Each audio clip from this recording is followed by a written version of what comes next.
अस्सलाम वालेकुम स्टूडेंट्स। तो कैसे हैं आप सब लोग। आज हमारा टॉपिक है potentiometer, chapter number 9, electrostatic and current electricity का।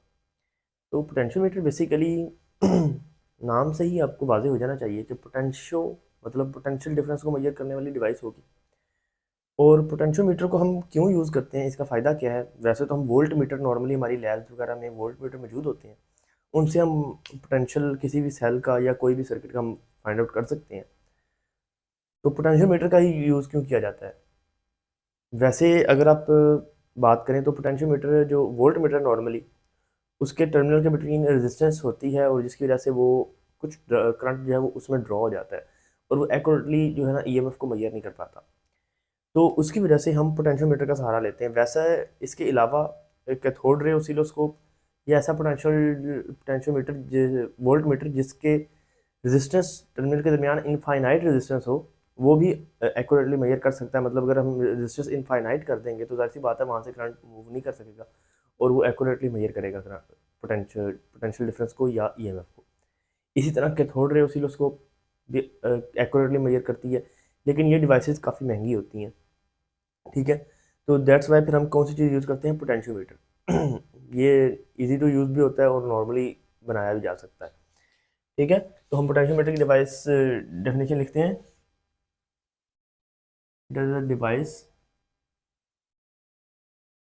which is used to measure or compare AMF of sources। ठीक है, किसी भी सेल्स की या सोर्सेज की मेजर करने के लिए एएमएफ या कंपेयर करने के लिए, इन दोनों कामों के लिए यूज किया जाता है। ठीक है, अब इसकी कंस्ट्रक्शन में क्या है। एक वायर यूज की जाती है, तो वायर जब हम यूज करेंगे तो बेसिकली उसकी लेंथ ही उसकी क्या होगी, रेजिस्टेंस होगी।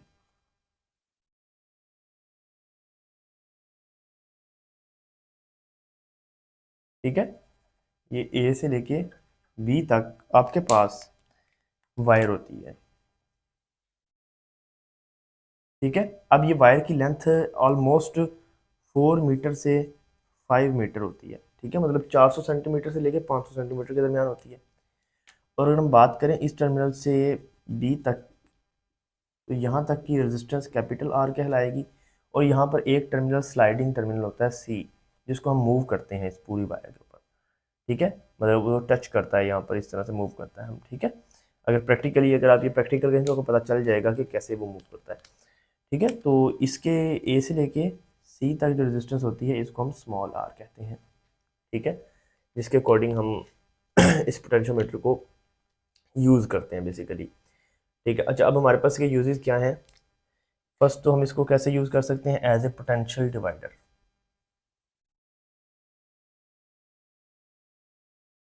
ठीक है, पोटेंशियल डिफरेंस को डिवाइड करने के लिए यूज़ किया जाता है। सेकंड नंबर पे इसको हम यूज़ कर सकते हैं as A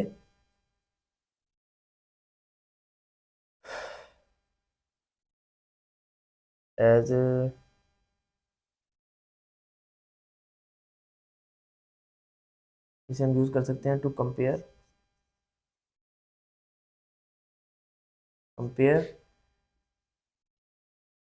EMF of cells. ठीक है, मतलब सेल्स की ईएमएफ को कंपेयर करने के लिए यूज़ करते हैं, और to find EMF of cell.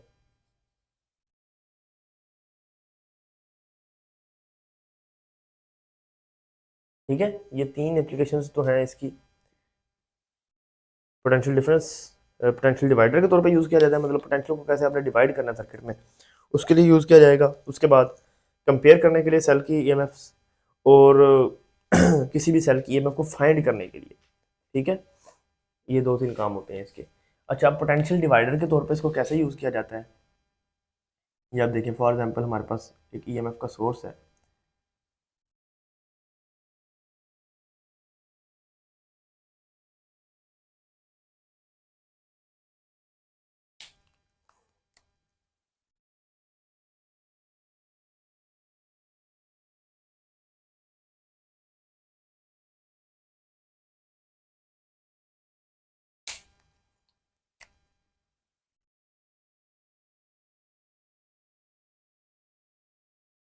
ये स्लाइडिंग टर्मिनल हो जाएगा इसका, ठीक है। ये ए, ये बी और ये सी। तो जितना हम इसको बढ़ाएंगे उतनी इसकी रेजिस्टेंस इंक्रीज करती जाएगी, उसके अकॉर्डिंग इसका जो है वो मतलब पोटेंशियल जो है वो चेंज हो जाएगा। मतलब अगर हम इस सी टर्मिनल को यहाँ तक ले जाएंगे तो वो कैपिटल आर के according V is equal to I R आ जाएगा, ठीक है, कैपिटल आर के अकॉर्डिंग।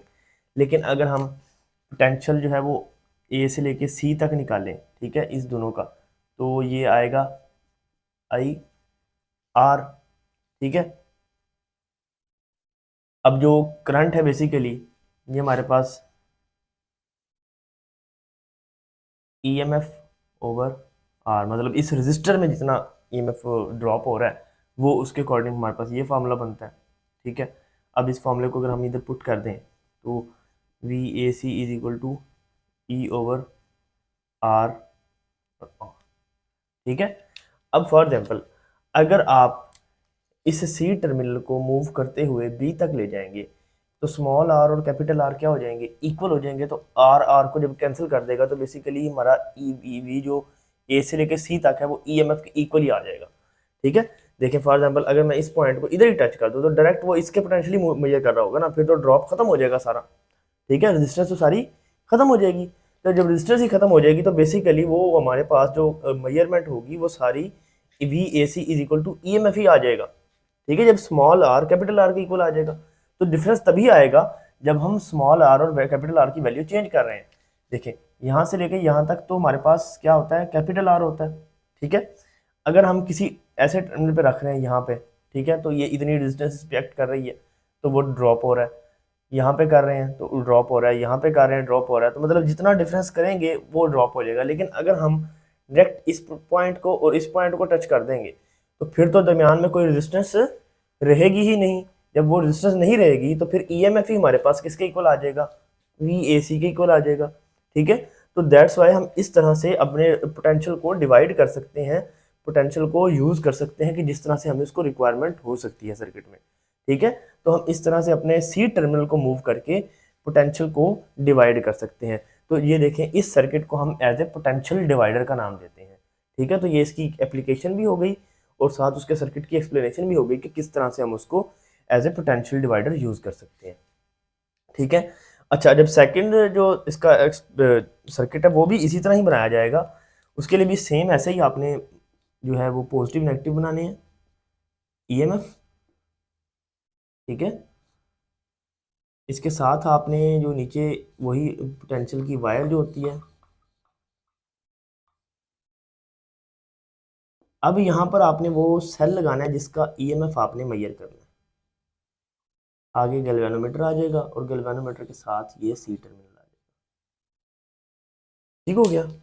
अब देखें इसके लिए हमारे पास ये फॉर्मूला होता है, मतलब ये हम जो इसकी ईएमएफ फाइंड कर रहे हैं ना, तो ये हमारे पास होती है E X is equal to E over R R, ये है ना फॉर्मूला हमारे पास, ठीक है।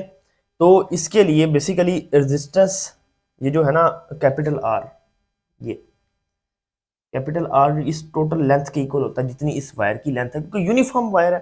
जब यूनिफॉर्म वायर होगी तो उसका एरिया और सब चीज़ें सेम रहती हैं, तो लेंथ ही उसकी बेसिकली क्या होती है, रेजिस्टेंस होती है, ठीक है। तो हम यहाँ पर जानते हैं कि आर जो है वो कैपिटल एल की इक्वल है और स्मॉल आर जो है वो स्मॉल एल की इक्वल है। अब ये स्मॉल आर कैसे फाइंड आउट होता है जी, ये बात याद रखिएगा। जब हम यहाँ पर कोई सेल लगा देंगे जो कि इस सेल से उसकी ईएमएफ कम होगी, ये बात जरूरी होनी चाहिए, इसकी ईएमएफ इस सेल से जो ड्राइविंग पोटेंशियल है उससे कम होनी चाहिए। जब हम इस सी टर्मिनल को इसके ऊपर मूव करेंगे तो कोई एक ऐसा पॉइंट आएगा जब गैल्वेनोमीटर जीरो डिफ्लेक्शन शो करेगा, ठीक है। उस जीरो डिफ्लेक्शन की जब मतलब फॉर एग्जांपल इस पॉइंट पर शो कर रहा है जीरो डिफ्लेक्शन, तो हम यहाँ से लेके यहाँ तक जो लेंथ फाइंड आउट करेंगे वही हमारी स्मॉल रेजिस्टेंस कहलाएगी, ठीक है। तो इस तरह से आपने ये स्मॉल लेंथ, टोटल लेंथ तो फॉर एग्जांपल अगर 4 मीटर की वायर है तो कैपिटल एल हमारे पास 4 मीटर आ गया या 400 सेंटीमीटर आ गया। फॉर एग्जांपल अब हम हमारी जो डिफ्लेक्शन है वो कहाँ पर आई है, वो 200 सेंटीमीटर पर आई है। तो small L 200 and capital L 400, ठीक है। तो इस तरह से आपको पता होना चाहिए कैसे फाइंड आउट करना है।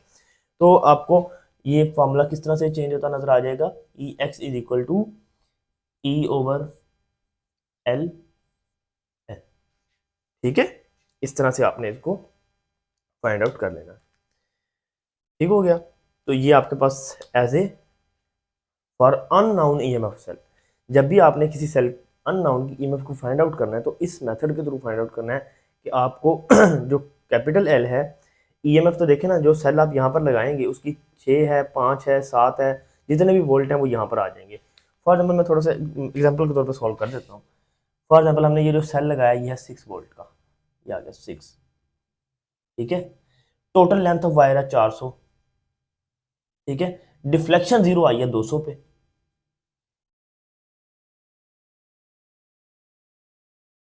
6/2 इज इक्वल टू 3, मतलब ये जो सेल था इसकी ईएमएफ कितनी है, 3 वोल्ट, ठीक है। तो इस तरह से आपने इसको सोल्व करना है। अब आ गया कंपैरिजन ऑफ टू सेल। ये भी सेम ऐसे ही सर्किट है, बस थोड़ा सा इसमें डिफरेंस हो जाएगा, सर्किट सारे सेम ही हैं इसके।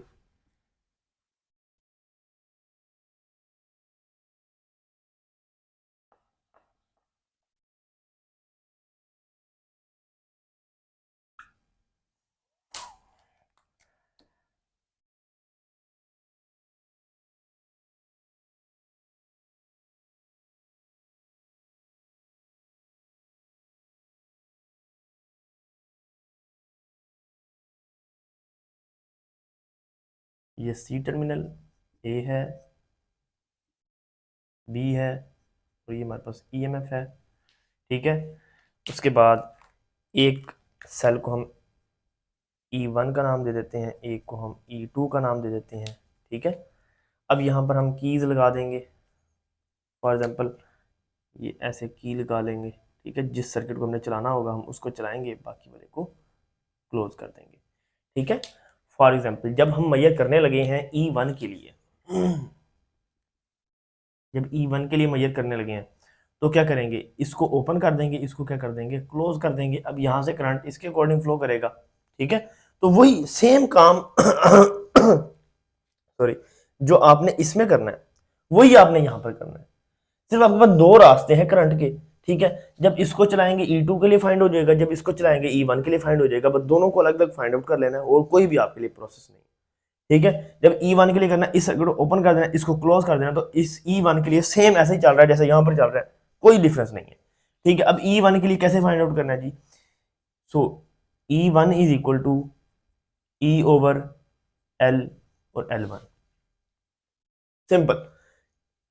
पहले सेल के लिए जहां पर डिफ्लेक्शन जीरो आ जाएगी वो L1 कहलाएगा, दूसरे सेल के लिए जहां पर डिफ्लेक्शन जीरो आ जाएगी वो L2 कहलाएगा। बाकी सारी चीजें तो कांस्टेंट रहनी है, जो ड्राइविंग पोटेंशियल है E वो भी सेम रहेगा, टोटल लेंथ A से B वो भी सेम रहेगी, ठीक है। सिर्फ सेल की वजह से डिफ्लेक्शन जहां पर जीरो आनी है वो चेंज होनी है, पहले सेल की और दूसरे सेल की, ठीक है। फॉर एग्जाम्पल पहले सेल की डिफ्लेक्शन जीरो आ जाती है 200 सेंटीमीटर पे, दूसरे की आ जाती है 220 पे, तो बस ये थोड़ा बहुत डिफरेंस आएगा, बाकी कुछ भी डिफरेंस नहीं होगा, ठीक है। तो ये E1 के लिए इस तरह हो जाएगा, और E2 के लिए क्या होगा,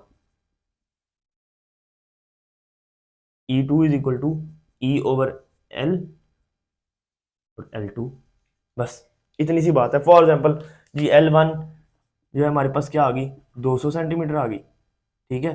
और L2 हमारे पास क्या आ गई,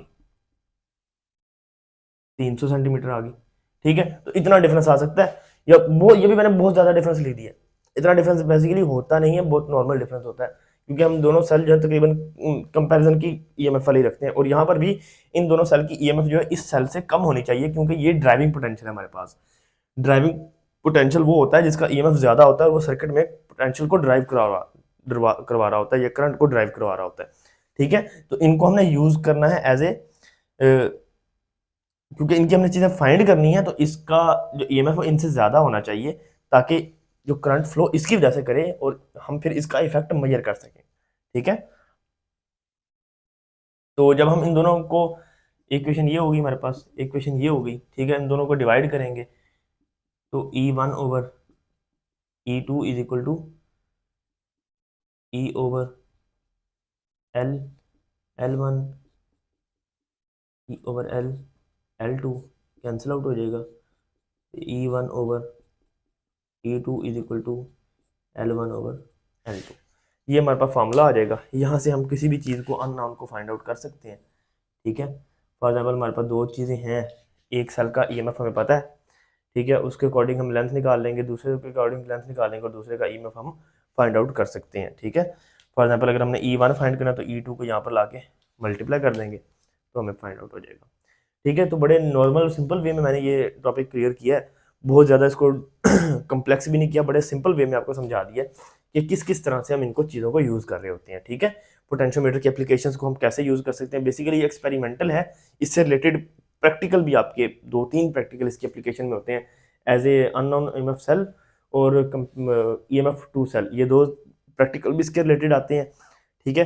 तो आई होप आप लोगों को ये लेक्चर अच्छे से समझ आ गया होगा, क्योंकि मैंने इसमें तकरीबन सारी बातों को डिस्कस कर दिया कि इसमें डेफिनेशन क्या है, ये यूज़ क्यों किया जाता है, ठीक है, इसकी कंस्ट्रक्शन में क्या चीज़ें आ जाती हैं, फिर इसके यूजेस क्या हैं, फिर यूजेस को हमने एक्सप्लेन भी कर दिया कि एज ए पोटेंशियल डिवाइडर कैसे यूज़ होगा जब हम दो पॉइंट के दरमियान जब डिफरेंस को कैसे चेंज करते हैं, ठीक है, फिर अननोन EMF कैसे मेजर करते हैं, फिर हम कंपेयर दो सेल को कैसे करते हैं। तो आई होप कि अच्छे से आप लोगों को चीज़ें समझ आ गई होंगी और क्लियर हो गई होंगी, क्योंकि नॉर्मली मैंने जिस तरह आपको समझा दिया कि आपने कैसे कैसे चीज़ों को मेजर करना है। EMF1 की सब फाइंड करनी है तो आपने एक सर्किट चलाना है, दूसरे को ओपन कर देना है। जब आपने E2 की फाइंड करनी है तो इसको आपने क्लोज कर देना है, ठीक है, इसको क्लोज कर देना है, इसको ओपन कर देना है, ठीक है। तो करंट यहाँ से फ्लो कर जाएगा, तो उसके लिए डिफ्लेक्शन जहाँ पर जीरो आ जाएगी वो L2 कहलाएगी, पहले के लिए जहाँ पर डिफ्लेक्शन जीरो आ जाएगी वो L1 कहलाएगी। फिर आपने उसके अकॉर्डिंग चीज़ों को मेजर कर लेना है, ठीक है। तो आई होप कि आप लोगों को ये लेक्चर अच्छे से समझ आया होगा। अपना ख्याल रखिएगा।